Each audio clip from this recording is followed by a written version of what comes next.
Halo teman-teman, nah kembali lagi di Undang Project. Kali ini Kak Uce akan menemani teman-teman semua dalam belajar sains ya. Kita belajar di kelas 4. Materi yang akan kita pelajari pada video kali ini yaitu ada di bab 3 tentang gaya. Apa sih gaya itu? Nah, nanti kita bahas lebih lanjut ya.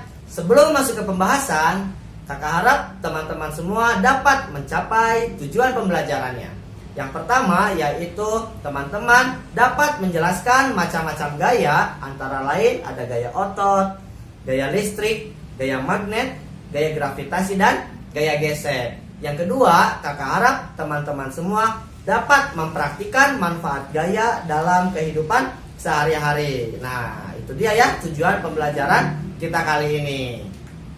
Nah, sebelum kita masuk ke dalam pembahasan yang lebih utama, oke, kita bahas dulu tentang gaya itu apa ya? Gaya itu seperti apa? Gaya itu bukan berarti kita bergaya, berdandan, kece, menjadi lebih cakep atau misalnya lebih cantik. Tidak seperti itu ya. Gaya di sini yang akan kita pelajari yaitu tarikan atau dorongan yang diberikan kepada suatu benda. Jadi ketika teman-teman sedang melakukan aktivitas dorongan atau menarik sebuah benda, nah itu tuh sudah merupakan salah satu aktivitas dari gaya ya. Nah, gaya juga dapat mempengaruhi bentuk dan gerak benda. Oke, pembahasan yang pertama yang akan kita pelajari yaitu pengaruh gaya terhadap benda. Nah, yang pertama kita akan pelajari gaya mengubah bentuk benda.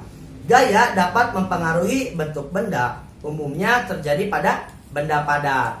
Sebagai contoh, kakak ambil yaitu lilin mainan ya. Nah, lilin mainan ini kan sering ya kita jumpai atau kita sering mainkan. Nah, lilin mainan ini yang semula bentuknya kotak atau kubus, nah ketika teman-teman bentuk menjadi sebuah bentuk bundar dengan cara dibundarkan, nah pada akhirnya kan yang semula kotak, lilin tersebut ketika teman-teman dibulat-bulatkan, nah bentuk akhirnya dia menjadi bulat. Nah, itu salah satu contoh bahwa gaya dapat mengubah bentuk benda. Oke? Yang kedua, gaya mempengaruhi benda diam.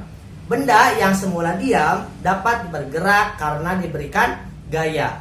Contohnya ketika kita mendorong meja. Jadi ketika teman-teman semua sedang melakukan aktivitas mendorong meja atau menarik meja, nah semula si meja itu diam, ketika teman-teman dorong atau tarik, otomatis si meja tersebut dapat bergerak ya.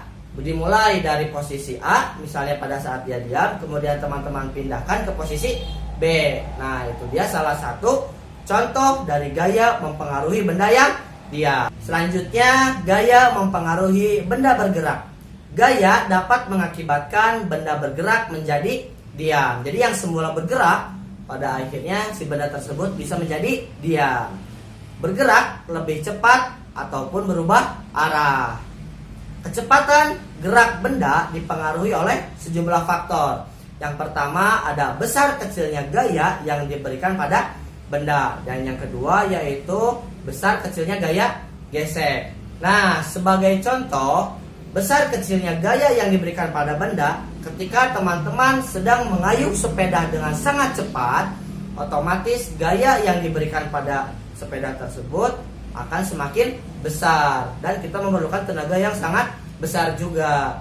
Ketika teman sedang mengayuh dengan pelan-pelan, otomatis gaya yang kita berikan pada sepeda tersebut sangat kecil karena bergeraknya pelan ya. Yang kedua yaitu besar kecilnya gaya gesek. Ketika teman-teman misalnya bersepeda menemukan jalan yang mulus atau beraspal, dan yang kedua yaitu ada jalan bebatuan, teman-teman akan lebih mudah mengayuh sepeda di mana? Di jalan aspal atau di jalan bebatuan? Tentu di jalan aspal ya. Nah, di jalan aspal ini dia memiliki gaya gesek. Gaya gesek itu ialah gaya yang meredam geraknya suatu benda.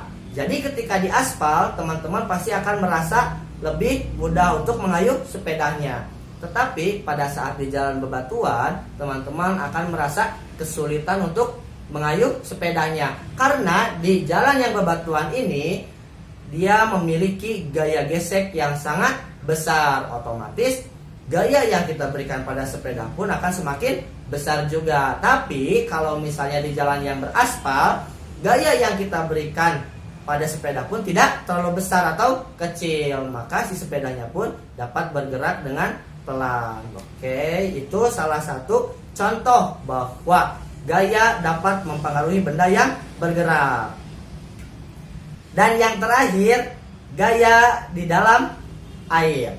Benda-benda yang dimasukkan ke dalam air akan diberikan gaya angkat oleh air. Sebagai contoh, ketika teman-teman sedang memainkan perahu-perahuan. Nah, perahu-perahuan ini otomatis kan dia mengambang ya di dalam air. Nah, proses mengambang ini bahwa si perahu tersebut dibantu oleh gaya angkat yang dilakukan oleh air itu sendiri. Nah, kemudian benda yang berada di dalam air dia dapat mengalami salah satunya dari ketiga fenomena ini. Yang pertama ada mengapung, melayang, dan tenggelam. Nah, jika benda yang mengapung itu yaitu ketika gaya angkat airnya lebih besar daripada massa bendanya atau berat bendanya. Oke, perlu diingat, jika benda itu mengapung di dalam air, maka gaya angkat dari air lebih besar daripada berat atau massa dari benda itu sendiri ya. Yang kedua yaitu melayang. Ketika melayang itu artinya benda tersebut tidak berada di atas permukaan ataupun tidak berada di dasar kolam ataupun gelas air ya. Nah, pada saat melayang ini gaya angkat air sama jumlahnya dengan berat benda ataupun massa benda itu sendiri ya. Perlu diingat bahwa pada saat melayang massa benda sama dengan gaya angkat air. Dan yang terakhir yaitu yang ketiga, tenggelam. Nah, teman-teman, pada saat misalnya teman-teman memasukkan sebuah benda ke dalam kolam ataupun gelas air, otomatis misalnya si benda tersebut sudah berada di dasar gelas atau kolam tersebut. Itu artinya si benda mengalami tenggelam. Nah, tenggelam ini gaya angkat dari air lebih kecil daripada massa atau berat benda itu sendiri ya. Sebagai contoh, misalnya ketika teman-teman sedang memasukkan batu ke dalam air. Nah, bahwa batu itu kan langsung tenggelam ke dasar kolam ya. Nah, itu artinya bahwa batu memiliki massa atau berat yang lebih besar daripada gaya angkat air itu sendiri. Untuk memperjelas fenomena mengapung, melayang, dan tenggelam, ini dia teman-teman. Teman-teman bisa melihat secara seksama bahwa pada saat benda terapung atau mengapung, bahwa gaya angkat air lebih besar daripada gaya berat dari benda itu sendiri. Ketika benda melayang, nilai gaya angkatnya sama dengan gaya beratnya. Dan pada saat benda tenggelam, bahwa gaya angkat lebih kecil daripada gaya berat benda itu sendiri. Itu dia teman-teman pengaruh gaya terhadap benda. Selanjutnya kita bahas tentang macam-macam gaya. Yang pertama yaitu kita bahas tentang gaya gesek. Gaya gesek merupakan gaya yang timbul akibat permukaan dua benda yang saling bersentuhan. Gaya gesek dapat menghambat gerak benda. Nah, sebagai contoh yaitu pada saat teman-teman sedang bermain sepeda tadi ya. Ketika teman-teman sedang misalnya bermain sepeda di jalan yang aspal. Nah, di antara aspal dan sepeda itu ada dua benda yang saling bersentuhan, antara roda sepeda dengan aspal atau jalanan. Nah, ketika roda berjalan di atas aspal itu, dia mengalami gaya gesekan. Dan gaya gesekan ini berlawanan arahnya dengan arah benda. Maksudnya, ketika kita ingin melaju ke depan, ketika sepeda teman-teman melaju ke depan, maka gaya gesek yang timbul akibat sepeda tersebut arahnya bergerak ke belakang. Ingat bahwa ketika teman-teman sedang melaju sepedanya ke depan, arah gaya geseknya ke belakang. Oke, sebagai contoh, kakak punya sebuah gambar ilustrasi pergerakan antara arah benda dan arah gaya gesek. Nah, kakak ambil contoh ini, misalnya dia nandang ya namanya. Nah, nandang ini dia bermain sepatu roda. Dia arahnya ke arah depan atau ke arah kanan teman-teman.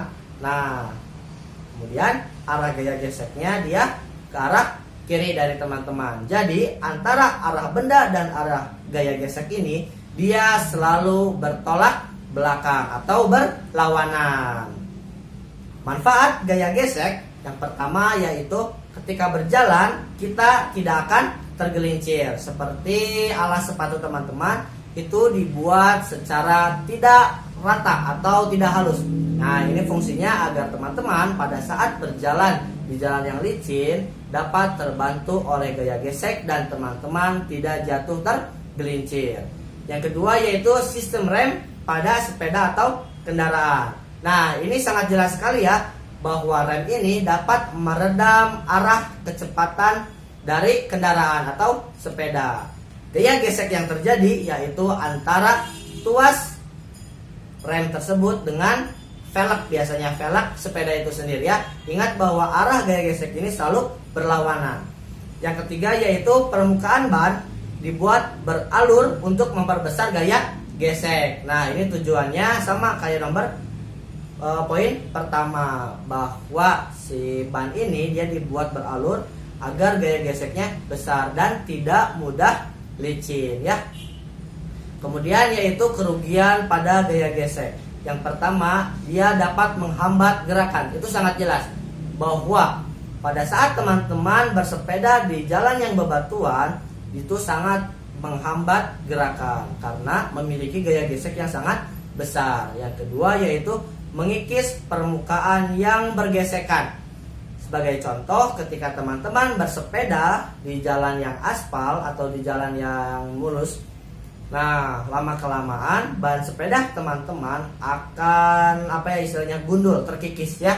Jadi dimulai dari kondisi yang baru bahwa bentuk alurnya atau liukan si ban itu sangat tegas, tapi lama-kelamaan ketika teman-teman semua sering bersepeda, nah maka ban tersebut akan cepat aus ya. Itu dia manfaat dan kerugian dari gaya gesek. Yang kedua yaitu gaya gravitasi. Gaya gravitasi ialah gaya tarik yang dialami suatu benda terhadap pusat bumi. Akibatnya semua benda yang jatuh ke bumi akan tertarik ke pusat bumi. Nah, ini yang perlu diperhatikan oleh teman-teman. Mengapa benda dapat terjatuh dari atas ke bawah, bukan dari bawah ke atas? Nah, karena di bumi ini kita dibantu dengan gaya gravitasi. Jadi setiap benda yang jatuh dari atas ke bawah itu dibantu oleh gaya gravitasi dan selalu mengarah ke pusat bumi. Oke, sebagai bentuk jelasnya, nih kakak punya contoh dari gaya gravitasi ini. Nah, seperti yang teman-teman lihat bahwa di sini ada perempuan dan laki-laki ya. Nah, mengapa bentuk perempuan itu sangat miring? Nah, tidak jatuh misalnya ke arah bawah, ke planet lainnya atau ke alam semesta lainnya. Nah, bahwa ingat bahwa gaya gravitasi ini dia mengarah ke pusat bumi ya. Jadi ke inti bumi. Dimanapun kalian berada, dimanapun lekukan kalian berada di bumi ini, tentu arahnya akan mengarah ke pusat bumi. Seperti yang teman-teman lihat bahwa pesawat ini dia tetap jatuhnya ke arah pusat bumi, tidak jatuh ke bawah, ke luar angkasa ataupun ke planet lainnya ya. Bahwa si pesawat itu tetap jatuhnya ke pusat bumi. Oke, itu dia tentang gaya gravitasi. Manfaat gaya gravitasi yang pertama, benda yang ada di bumi tidak terlempar ke luar angkasa. Yang kedua, manusia dapat berjalan di atas permukaan tanah. Yang ketiga, air laut menjadi tidak tumpah dan tetap pada tempatnya. Nah, kebayangkan kalau misalnya air tumpah dari lautan atau dari kolam teman-teman. Nah, kalau bukan dari gaya gravitasi, mungkin sudah membanjiri rumah-rumah kita semua. Maka bahwa ingat, kita harus selalu bersyukur atas kuasanya. Oke? Selanjutnya yaitu tentang gaya magnet.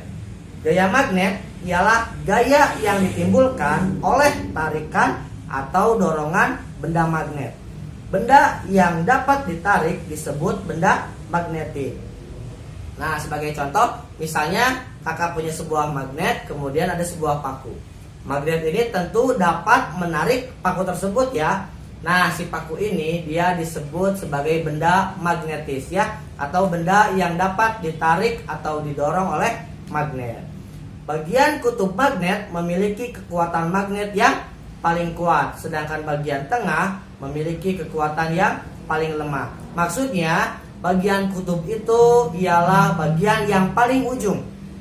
Bahwa magnet ini terbagi atas dua kutub. Ada kutub utara dan kutub selatan. Ya, perlu diingat bahwa kutub itu bagian ujung dari magnet.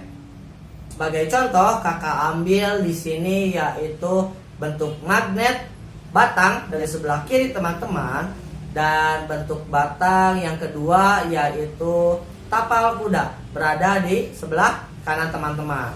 Nah, ingat bahwa kutub itu dia berada di ujung magnetnya. Kalau misalnya magnetnya berbentuk batang, mudah ya kita menemukan setiap ujungnya. Namun kalau di tapal kuda seperti apa? Nah, seperti ini ya teman-teman, bahwa yang biru dan N ini merupakan kutub dari magnet tapal kuda ini. Bahwa ingat, N itu north atau kutub utara, dan S itu south atau kutub selatan. Manfaat gaya magnet yaitu yang pertama, magnet yang terdapat di kompas untuk menunjukkan arah. Mungkin teman-teman ada yang sudah pernah melihat kompas. Nah, di situ kan ada gerakannya ya, dan selalu mengarah ke arah utara bumi. Yang kedua, memindahkan benda berat yang terbuat dari besi.